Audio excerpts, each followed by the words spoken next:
Assalomu alaykum hurmatli kuzatuvchilar. Bugun sizlar bilan mana GitHub, Netlife va ikkalasini ulagan holatni veb-sayt chiqaramiz.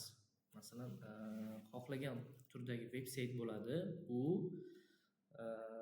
hammasini ko'rib o'tamiz bugungi darsimizda. GitHubda qanday ishlaymiz, GitLabda qanday ishlaymiz, hammasini ko'rib o'tamiz. Demak, birinchi bo'lib bizga o'zimizning tayyor loyihamiz kerak bo'ladi. Tayyor loyiha, oddiy loyiha mana style index, mana index.html stylemiz yoki oddiygina veb saytimiz kerak bo'ladi. Bu veb saytni ko'rsatadigan bo'lsam, mana open with slide server ko'rsatadigan bo'lsam, veb saytim menga login qismini mana chiroyli tarzda chiqarib beryapti. Bu oddiygina veb sayt. Kirsa bo'ladi. Buni endi qanday bunga repository internetga qo'yamiz? Bugun sizlar bilan shuni GitHubda o'rganamiz. Qarang, sizda hozir Git degan ilovangiz bormi?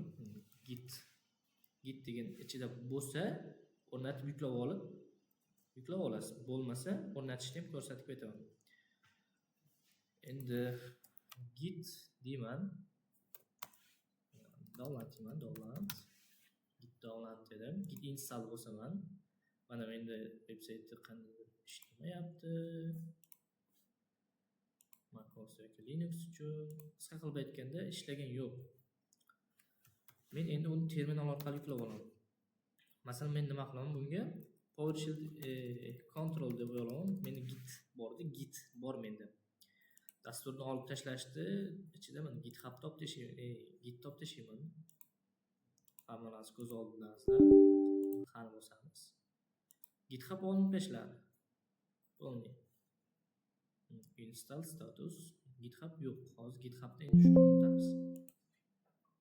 GitHubda o'rnatishimiz uchun o'zim bir ikkita komandalar bo'ladi.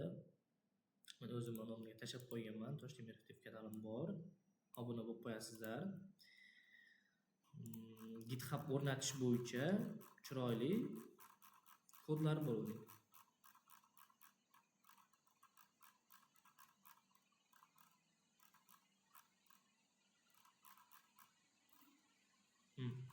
Git o'rnatish uchun biz mana Windowsga shunaqa deymiz ekan. Demak, biz PowerShellni ochib olishimiz uchun Windows R knopkasini bosamiz. Shu joyda bizga nima kerak bo'ladi? Bizga asosiy kerak bo'ladigan xususiyat PowerShell deb yozamiz. PowerShell deb yozamiz. Mana bizda PowerShellimiz ochildi, terminalimiz ochildi. Mana shu terminalga endi nima deymiz? Mana shu kodni olamiz. Mana nusxalab oldim. Kopirovat bo'ldim. Shu kanalga kirib olsa lazim bo'ladi. Shu kanalga kiramiz, Ctrl V qilaman va Enter knopkasini bosaman. Mana endi menga Gitni yuklab beryapti. Biz GitHub orqali veb saytimizga chiqaramiz hozir. Yuklab olish boshlandi, yuklayapti. Qanaqa darajada o'zining xususiyatlarini ko'rib o'tamiz. Har biri farqi yo'q.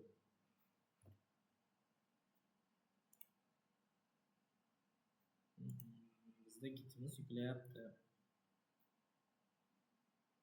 Mana shu o'zimizning veb saytimizni bugun sizlar bilan to'g'ri holatda GitHubga chiqaramiz. GitHubga chiqarilgandan keyin veb saytga chiqadi. Veb saytga chiqarishni o'rganamiz. Keyin boyagi veb saytda biror bir joy notanish yoki o'zgarmay qolgan bo'lsa yoki kamchilik bo'lsa, mana shu joyda shuni o'zgartiramiz.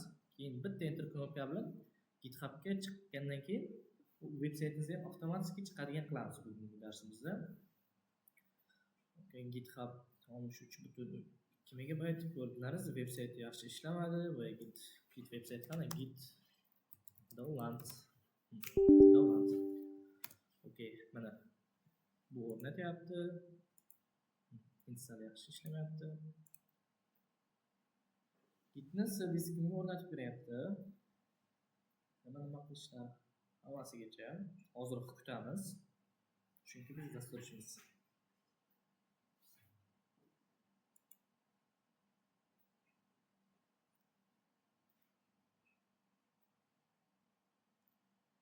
Okay, kutamiz.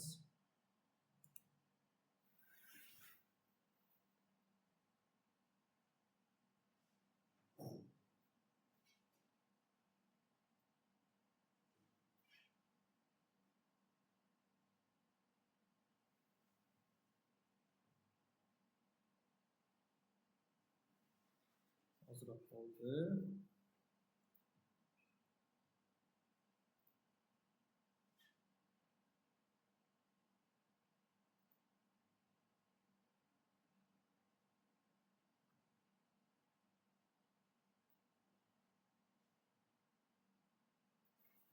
PowerShell'ni ham tekshiramiz. Mana bizda git o'rnatilyapti.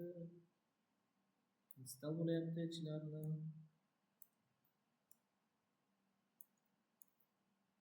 Bular bo'lyapti. Keyin sizlarga bitta tavsiya o'rnatib qo'ygancha, mana GitHub akkaunt ochib turasizlar. GitHub akkaunt hamma biladi. GitHub deb login qismini o'tib, GitHub akkaunt ochib olasizlar. Chiroyli qilib. Ochish juda oson. Ochishni menimcha dasturchilar ko'p buni biladi. Mana shunaqa GitHub akkaunt ochamiz. Endi ochilgan. Mana o'zi o'rnatilib bo'ldi deyapti. Xo'p, endi ko'ramiz. Ko'rishim uchun o'ntagan bosaman. Yangi degan joyda mana bizda nimalar bor? Archives, WinRAR, Balabatta deb turibdi. Yangida. Endi xohlagan fayl yozsak bo'ladi. Uning pastda Show More Options degan xususiyat bor Windows 11 da. Ko'radigan bo'lsak, mana Open Git Here deyapti. Open Git 5 Here deyapti. Ko'ryapsiz? Mana shu joyga kiramiz. Open Git 5 Here kiramiz. Mana shu joyga kirganimizdan keyin biz endi GitHub'imizda boyagi GitHub akkaunt qo'yamiz endi.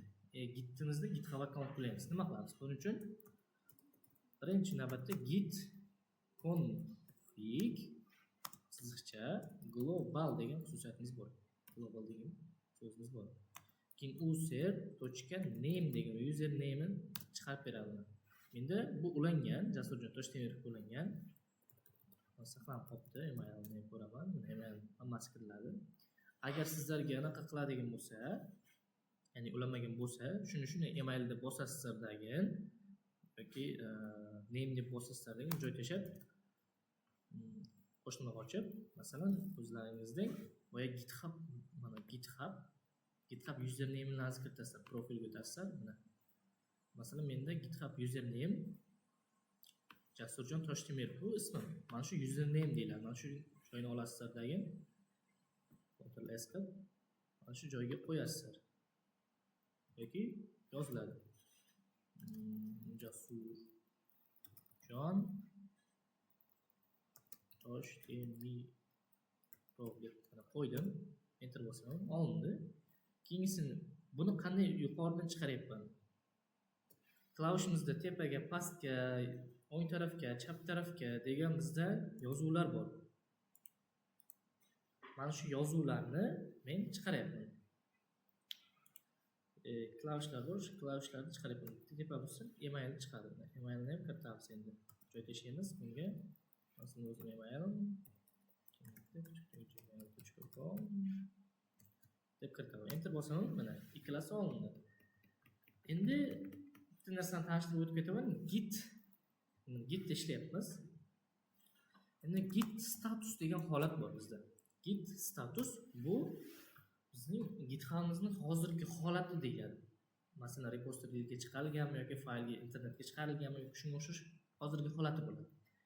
Endi biz buni o'rnatib oldik, ichidan kirib oldik. Mana GitHub akkauntim tayyor. Demak, endi biz nima qilamiz? Birinchi o'rinda boyagi Visual Studio'mizga kiramiz. Kirdik-a? Mana bizda shunaqa narsalar turibdi. Mana shu joydan terminal degan joyga kiramiz. Terminalga kiramiz. Mana bizda 5 ochilyapti. Bash. Bu ko'pchiligingizda PowerShell'ning o'zi ochilishi mumkin yoki terminal ochilishi mumkin. Mana shunaqa terminal. Mana shunaqa terminal ochilsa, biz mana yerga o'tamiz degan PowerShell'ga tanlab qo'yamiz. PowerShell chiqishi mumkin yoki Git 5 ni tanlab qo'yamiz. Git 5 default yoki shunga o'xshash farqli tanlab qo'yamiz. Endi buni qanday chiqaramiz? Mana shu joyda tez oson chiqarsak bo'ladi, lekin mana shu kodni kodlashni o'rgataman. Bu joyda kirib ketaverasiz. Demak, bizga bu boyagi git status kerak bo'ladi. Git status. Mana PowerShell not a git repository or any of parent difficulties and git. Okay. Demak, bu aytyapti. Hali sen gitni faylingni gitga kirgizdirganing yo'q deyapti. Tushunyapsiz? Hali faylingni gitga kirgizdirgan yo'q deyapti. Shuni kirgizdirib ol deyapti. Mana git deyapti. Hop, buni qanday kirgizdiramiz? Eslab qolingizlar. Git init komandasi orqali kirgizdirib olamiz buni. Уже bizga git holatiga tushdi. Mana shuni endi statusini ko'ramiz. Bu yerda git status. Mana. Endi sening bu GitHub'ingdagi coding faylingdagi kodlaring yozilgan kodlaring hali Gitga yuborilgan yo'q, hali Gitning tarmog'iga qo'shilgan yo'q deyapti. Xo'p, uni qo'shishimiz uchun nima qilamiz? Masalan, kattartirib oling. Git add nuqta deyman yoki -a deyman. Mana shu bizning GitHub'imizga, Gitimizdagi o'zining lokalonosiga kirgizdirib oladi. Ana bossam mana menda kirdi yoki shuning nuqtasi bo'ladi. Mana shunday bossak bo'ldi. Endi git boyagida status har doim holatni ko'rib ketamiz. Status.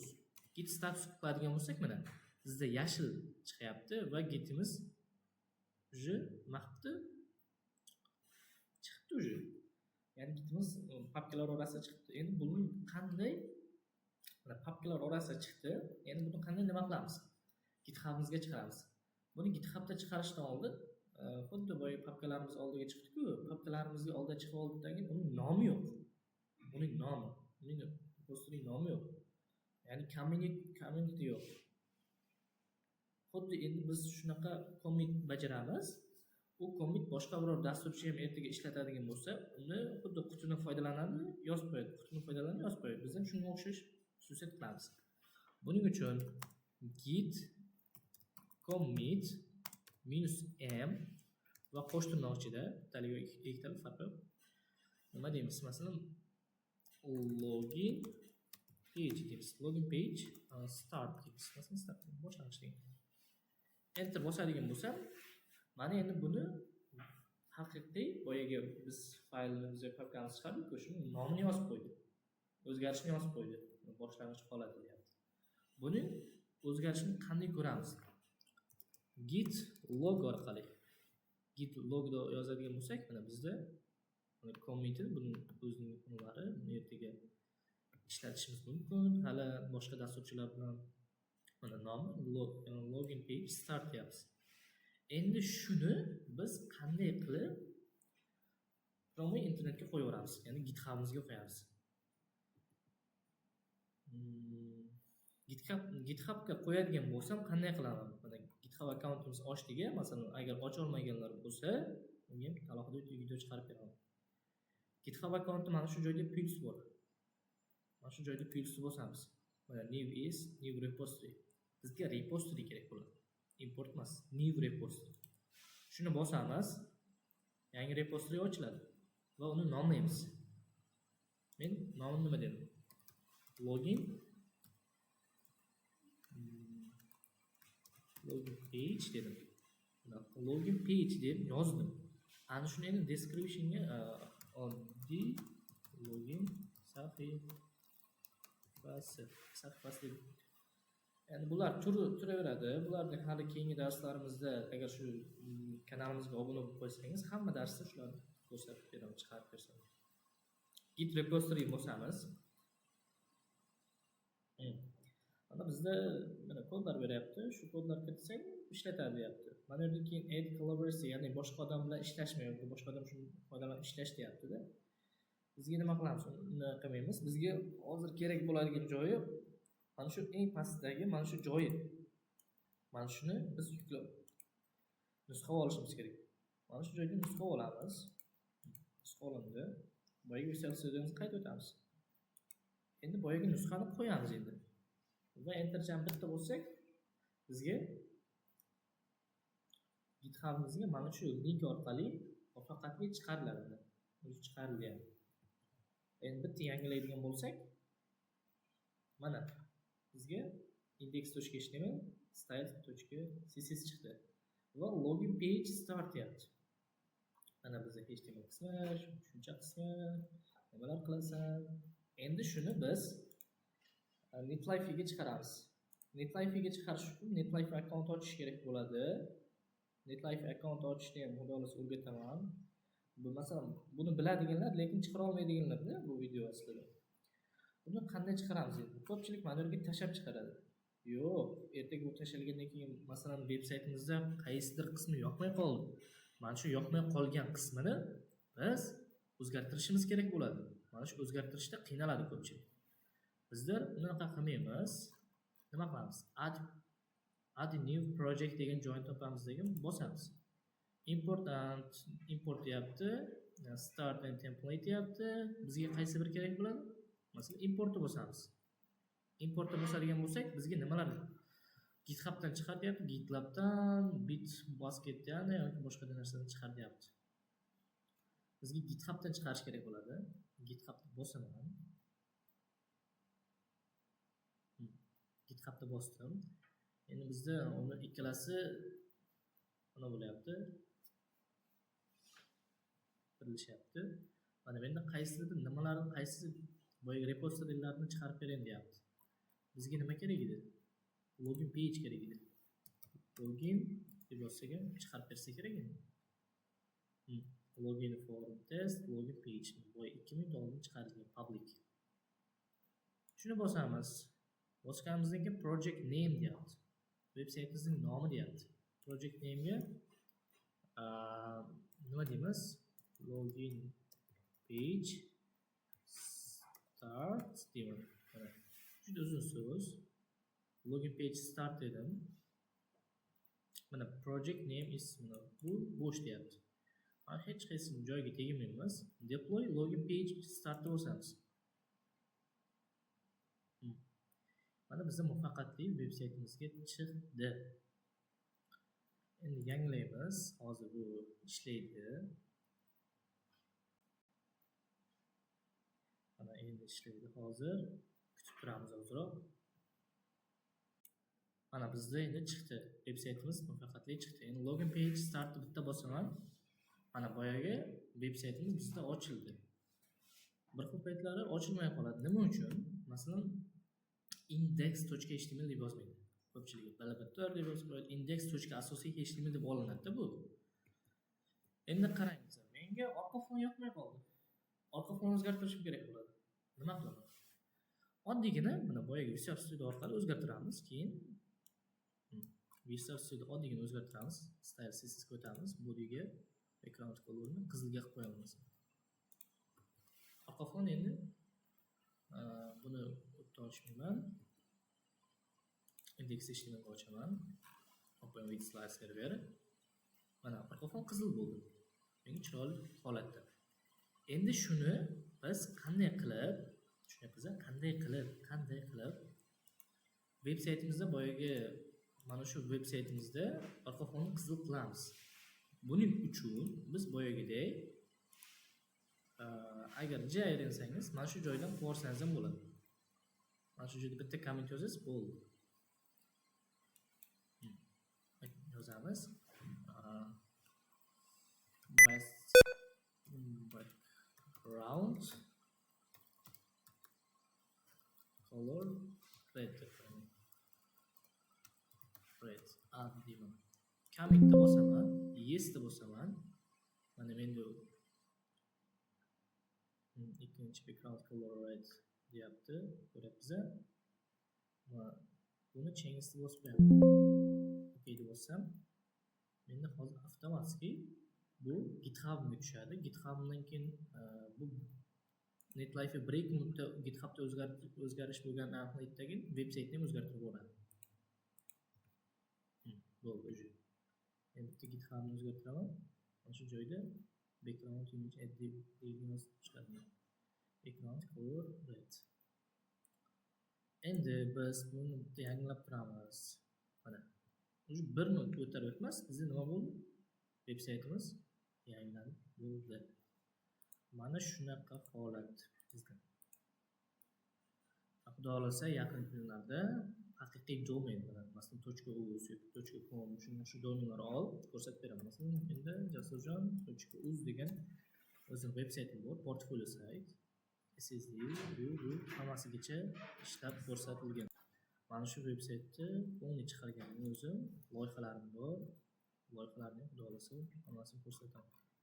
Bo'ldi, bu yaqinda chiqargan loyiha. Juda oson.